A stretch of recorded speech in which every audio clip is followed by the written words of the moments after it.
ये भी कट जाएगा। एक बार एक राजा की सेवा से प्रसन्न होकर एक साधु ने उसे एक ताबीज दिया और कहा कि राजन, इसे अपने गले में डाल लो और जिंदगी में कभी ऐसी परिस्थिति आए कि जब तुम्हें लगे कि बस अब तो सब खत्म होने वाला है, परेशानी के भंवर में अपने को फंसा पाओ, कोई प्रकाश की किरण नजर ना आ रही हो, हर तरफ निराशा और हताशा हो, तब तुम इस ताबीज को खोलकर इसमें रखे कागज को पढ़ना। उससे पहले नहीं राजा ने वह ताबीज अपने गले में पहन लिया।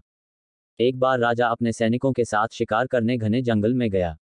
एक शेर का पीछा करते करते राजा अपने सैनिकों से अलग हो गया और दुश्मन राजा की सीमा में प्रवेश कर गया। घना जंगल और सांझ का समय। तभी कुछ दुश्मन सैनिकों के घोड़ों की टापों की आवाज राजा को आई और उसने भी अपने घोड़े को एड़ लगाई। राजा आगे आगे, दुश्मन सैनिक पीछे पीछे।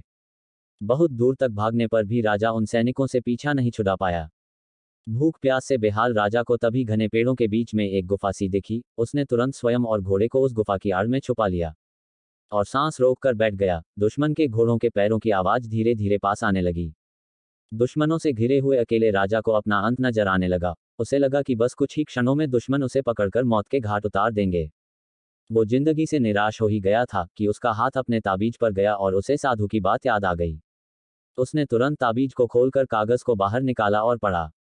उस पर्ची पर लिखा था, ये भी कट जाएगा। राजा को अचानक ही जैसे घोर अंधकार में एक ज्योति की किरण दिखी। डूबते को जैसे कोई सहारा मिला।